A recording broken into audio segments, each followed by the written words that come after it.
Welcome friends, स्वागत है आप सभी का आपके अपने चैनल में दोस्तों। और आज मैं आप लोगों के लिए लाया हूँ पंजाब के अगर कहा जाए तो सबसे मशहूर सिंगर आज तक की हिस्ट्री में जो रहे हैं उनकी कहानी। हाल ही में आप लोगों ने देखा था दोस्तों कि कैसे सिद्धू मूसेवाला की मृत्यु हुई थी, दिन दहाड़े उनको मारा गया था। उसी तरह से ऐसे ही इनकी भी मृत्यु हुई थी, जिनकी आज मैं आप लोगों को कहानी सुनाने वाला हूं। लेकिन कहा जाता है कि पंजाब के इतिहास में ऐसा सिंगर ना तो आज तक कभी हुआ है और शायद ना ही होगा। जो रिकॉर्ड्स इन्होंने बनाए, जो अपने करियर में इन्होंने किया, वो शायद आज तक कोई नहीं कर पाया पंजाब म्यूज़िक इंडस्ट्री में। दोस्तों, दुनिया में आज भी कई ऐसी मर्डर मिस्ट्रीज़ हैं जिनका आज तक कोई कुछ पता नहीं है, जिनका कोई जवाब नहीं है हम लोगों के पास, पुलिस के पास, किसी को भी कुछ नहीं पता है। और न जाने ऐसे कितने सारे केसेस हैं जिनका हमें पता चलता है, और कई सारे ऐसे केसेस हैं जिनका हमें पता नहीं भी चलता है दोस्तों। जैसे कि अगर हम देखें, आरुषि मर्डर केस था जिसका आज तक भी कोई जवाब नहीं है किसी के पास। सुशांत सिंह राजपूत का केस था जिसमें आज भी किसी के पास कोई जवाब नहीं है। और ऐसे न जाने अनगिनत केसेस हैं दोस्तों जिनका पुलिस या किसी के भी पास कोई जवाब नहीं होता है। तो उसमें से ही आज एक ऐसा ये केस है। और आज की कहानी भी ऐसी ही मर्डर मिस्ट्री है दोस्तों, जैसे मैंने आप लोगों को बताया है, जो आज 34 साल बाद भी एक मिस्ट्री बनी हुई है। किसने किया, कैसे किया, क्यों किया, ये आज तक भी कोई नहीं जानता है दोस्तों। पुलिस ने भी इसमें कोई कोशिश नहीं की। ये ऐसा केस था जिसमें अपने खुद के घर वालों ने भी कोई रिपोर्ट नहीं लिखवाई, और जहाँ पर ये मृत्यु हुई थी, जहाँ पर गोली मारी गई थी, वहाँ पर भी किसी ने, आसपास के लोगों ने या जो मौके पर थे, किसी ने रिपोर्ट तक नहीं लिखवाई थी पुलिस में। और दोस्तों, ये पंजाब, कहा जाता है कि अगर वो सिंगर आज जिंदा होते तो पंजाबी म्यूज़िक जो है वो कहीं और ही होता, मतलब किसी और लेवल पर होता। और कहा जाता है कि एक ऐसे सिंगर की कहानी है जिसके स्वर, जिसके गाने और जिसके बोल अफ़ीम की तरह काम करते थे लोगों के लिए। मतलब कि लोगों में नशा था उनके गानों का। और जो उनको सबसे ज़्यादा मशहूर करने में हाथ था वो वहाँ के ट्रक ड्राइवर्स का था, पंजाब के। उनका कहना था कि हम जब इनके गाने सुनते हैं, एक गाने लगाते हैं, तो मीलों का सफ़र यूं ही तय कर देते हैं। ना तो थकान आती है और ना ही नींद आती है, बिल्कुल भी ना थकान होती है ज़रा सी भी। तो इस तरह के उनके गाने थे। ये कहानी पंजाब के ऐसे सिंगर की है जिसका नाम जो है वक्त से पहले ही दबा दिया गया दोस्तों, और नाम था अमर सिंह चमकीला। जी हाँ, आज मैं उन्हीं की कहानी आप लोगों को सुनाने वाला हूँ दोस्तों। उस समय पंजाब में जो म्यूज़िक इंडस्ट्री थी उसमें पूरी तरह से एक ही नाम छाया हुआ था, अमर सिंह चमकीला। और जब इस गाने इतने मशहूर हुए, इनके गाने, कहा जाता है दोस्तों उस समय पर कि लोगों ने दूसरे जो सिंगर्स थे उनके गाने ही सुनना बंद कर दिया था। मतलब कि और किसी के गाने ही नहीं सुने जाते थे वहाँ पर, सिर्फ अमर सिंह चमकीला। और ना ही बल्कि हिंदुस्तान, बल्कि Canada, London, America, Dubai, Bahrain, ऐसी अलग अलग जगहों पर इन्होंने कई सारे परफॉर्मेंसेस किए। और अपने इस 10 साल के करियर में इन्होंने न जाने कितने सारे रिकॉर्ड्स बना दिए दोस्तों। और कहानी है दोस्तों अमर सिंह चमकीला की, जिसमें उनके कत्ल की, और जो कत्ल की साजिश थी वो क्या क्या, मतलब जो थ्योरीज थी जो सामने आई थी, वो सारी चीज़ें मैं आप लोगों को आज इसमें बताने वाला हूँ दोस्तों। ये कहानी दोस्तों 8 मार्च 1988 की है, 8 मार्च 1988 की। और ये जलंधर से 40 किलोमीटर दूर एक जगह पड़ती है जिसका नाम है महसामपुर में एक स्टेज शो था अमर सिंह चमकीला का, जहाँ पर वो जा रहे थे, जहाँ पर उन्हें पहुँचना था। अमर सिंह चमकीला ने यह भी रिकॉर्ड बनाया था दोस्तों कि 365 दिन के अंदर उन्होंने 366 शोज़ किए थे। मतलब कि एक साल के अंदर 365 दिन होते हैं, लेकिन उन्होंने 366 शोज़ किए थे। ये आज भी उनके नाम पर एक रिकॉर्ड बना हुआ है। और 8 मार्च 1988 को उन्हें ऐसे ही एक स्टेज शो में जाना था। वह दोपहर के 2 बज रहे थे जब वह वहाँ पहुँचे अपनी गाड़ी से। उनके साथ उनकी पत्नी और उनकी जो सिंगर थी अमरजोत, और 3 म्यूजिशियंस थे उनके साथ में, जिनके साथ वो यहाँ पर पहुँचे थे महसामपुर में स्टेज शो के लिए। और जैसे ही वो वहाँ दोपहर के 2 बजे वहाँ पहुँचे, उन्होंने देखा कि लोगों की भीड़ उमड़ी हुई है, भीड़ इकट्ठी है, न जाने कितने लोग उनका इंतज़ार कर रहे हैं, उनको देखकर खुश हो रहे हैं, चिल्ला रहे हैं, तालियां बजा रहे हैं और इंतज़ार कर रहे हैं कि अब अमर सिंह चमकीला आ गए हैं और अब वो जिसका वो इंतज़ार कर रहे थे उस घड़ी आ गई है।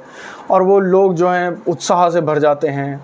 लेकिन उसी समय जब वो गाड़ी से उतरकर स्टेज की तरफ चल रहे थे, वहाँ पर 3 लोग बाइक सवार आते हैं और वो वहाँ पर आते ही जैसे ही वो उनके पास बाइक रोकते हैं, तीनों उतरते हैं और अंधाधुंध गोलियां बरसाना शुरू कर देते हैं, जिसमें अमर सिंह चमकीला, उनकी पत्नी और तीनों म्यूजिशियंस जो थे उनको धड़ाधड़ ताबड़तोड़ गोलियां बरसाई जाती हैं उनके ऊपर।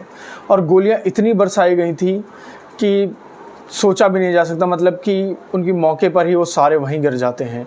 सबकी मौत हो जाती है, लेकिन उनमें से एक जो म्यूजिशियन था वो बच जाता है, क्योंकि जब वो गोली लगने के बाद नीचे गिरा तो उसके ऊपर दूसरा बंदा जो था वो नीचे उसके ऊपर गिर गया था, जिसकी वजह से उसको गोली नहीं लगी, सिर्फ एक गोली लगी थी। आसपास में जब लोगों ने ये मंज़र देखा और वो वहाँ से भाग गए तीनों के तीनों, जब ये मंज़र देखा तो वो शॉक हो गए कि अभी तो वो सारे इतना खुश थे और अचानक से ये मंज़र देखकर सारे के सारे भौचक्के रह गए। तब वहाँ से कुछ लोगों ने उनको उठाया, हॉस्पिटल लेकर गए, लेकिन हॉस्पिटल में जब उनको ले जाया गया तो वहाँ पर उनको मृत घोषित कर दिया गया। सिर्फ एक ही था जो बचा था, जैसे मैंने आप लोगों को बताया कि जिसको 6 गोली लगी थी। और अगले दिन ये जो न्यूज़ थी, ये जो खबर थी, ये अखबार, न्यूज़पेपर और मीडिया के ज़रिए आग की तरह फैल गई पूरे पंजाब के अंदर दोस्तों। जैसे ही ये खबर फैली, लोगों में मतलब एक गुस्सा भी था कि किस तरह से हुआ। पंजाब का सबसे बड़ा सिंगर जिसको कहा जाता है उस समय का, उसकी ऐसे दिन दहाड़े गोली मारकर मृत्यु हुई थी दोस्तों। 1988 में पंजाब में टेररिज्म चरम पर था, मतलब अपने पीक पर था टेररिज्म। और वहाँ पर खालिस्तानी का भी वो था, जो मतलब अलग अलग जगह पर वो सारी चीज़ें चल रही थी। और उस समय पर पंजाब के जो डीजीपी थे वो केपीएस गिल थे, तो उन्हें भी वहाँ इसीलिए ख़ास तौर पर भेजा गया था, जो वहाँ पर ये सारी चीज़ें चल रही थी, जिसकी वजह से उनको वहाँ इसलिए भेजा गया था। अब जैसे ही ये सारी चीज़ें हुई, खबर उनके घर तक भी पहुँची, लेकिन अमर सिंह चमकीला के घर वालों ने भी उनकी कोई रिपोर्ट दर्ज नहीं कराई। और यहाँ तक कि जहाँ पर मौत हुई थी वहाँ के भी लोगों ने कोई रिपोर्ट दर्ज नहीं कराई। फिर बहुत बाद में जाकर किसी ने शिकायत की, तब जा, और ना ही पुलिस ने कुछ किया, लेकिन जब शिकायत दर्ज हुई तब जाकर पुलिस ने जांच शुरू करी। लेकिन शुरुआती तौर पर जब जो सामने चीज़ें आई थी, अमर सिंह चमकीला जो थे उनका जन्म जो है जो लुधियाना के पास एक गाँव था दुर्गी, वहाँ पर हुआ था। और वो बड़े होकर एक इलेक्ट्रीशियन बनना चाहते थे, लेकिन नहीं बन पाए। उसके बाद उन्होंने वहाँ कपड़े की मिल में काम किया, लेकिन ये था कि भगवान की तरफ से उनको अच्छी एक आवाज़ दी थी, जिससे वो गाते रहते थे हमेशा और अच्छे स्वर में। और फिर उन्होंने गाने लिखना शुरू किया। गाने लिखने के बाद उन्होंने क्या किया कि कुछ बड़े सिंगर्स के नीचे काम किया। फिर कुछ समय बाद उन्होंने अपना एक गाना लिखा और खुद गाया, और ऐसे ही करते करते उनके लोगों ने उनके गानों को पसंद किया। लेकिन फिर किसी ने सलाह दी कि अपने साथ एक फ़ीमेल सिंगर को भी रखो। कोई फ़ीमेल सिंगर उस समय पर मिल नहीं रही थी, लेकिन तब एक अमरजोत थी, उनके साथ उन्होंने बातचीत की, दोनों ने साथ में गाने गाए और लोगों ने उनको बहुत पसंद किया। और ख़ासकर उनको पसंद किया जाता था उनके स्टेज शो के लिए। दोनों जो गाने गाते थे स्टेज शो पर, और यहाँ तक कि उन्हें बाहर से भी बुलाया जाता था स्टेज शो करने के लिए। लेकिन बाद में जो अमर सिंह थे वो पहले से शादीशुदा थे, लेकिन दोनों के बीच में प्यार हुआ, फिर दोनों ने शादी कर ली। लेकिन अमर सिंह चमकीला एक दलित परिवार से थे और अमरजोत एक ऊंचे जाति के परिवार से थी। तो इस चीज़ को भी लेकर बात बड़ी मतलब बिगड़ गई थी बीच में। लेकिन सब कुछ सही चल रहा था, दोनों अपने काम को लेकर बहुत ही अच्छे से कर रहे थे। लोगों का बहुत प्यार मिल रहा था उन्हें, लोग बहुत पसंद कर रहे थे दोनों की जोड़ियों को। और ये ज़्यादातर जो गाने लिखते थे, जो गाने गाते थे, जो अपने गांव के आसपास की सारी चीज़ें थी, जो इनके ज़्यादातर गाने होते थे वो एक्स्ट्रा मैरिटल अफेयर्स के ऊपर होते थे। और डबल मीनिंग भी कुछ गाने इन्होंने लिखे थे, और साथ ही साथ ड्रग्स के ऊपर लिखे थे, नौजवानों का भटकाव जो होता था, महिलाओं के ऊपर अत्याचार जो होता था, उन सब चीज़ों पर इन्होंने गाने लिखे थे। और कुछ गाने इन्होंने ऐसे भी लिखे थे जो खालिस्तानियों, जो वहाँ के उग्रवादी थे, उनको पसंद नहीं आए थे दोस्तों। तो इस चीज़ को लेकर भी उन्हें कई बार धमकी मिल चुकी थी। एक बार उन्हें हरमिंदर साहब भी बुलाया गया था, लेकिन कुछ गाने उनके ऐसे थे, लेकिन फिर उन्होंने माफ़ी मांगी वहाँ जाकर और कहा कि मैं दोबारा ऐसे गाने नहीं गाऊंगा। फिर उन्होंने कुछ धार्मिक गाने भी गाए जिन्हें लोगों ने खूब पसंद किया, लेकिन लोगों ने उनको बहुत ज़्यादा पसंद करने लगे थे। फिर उन्होंने और भी आगे गाने गाए, लेकिन जैसे कि उनको धमकियाँ मिल रही थी बहुत ज़्यादा, और खालिस्तानी से भी धमकियाँ मिल चुकी थी।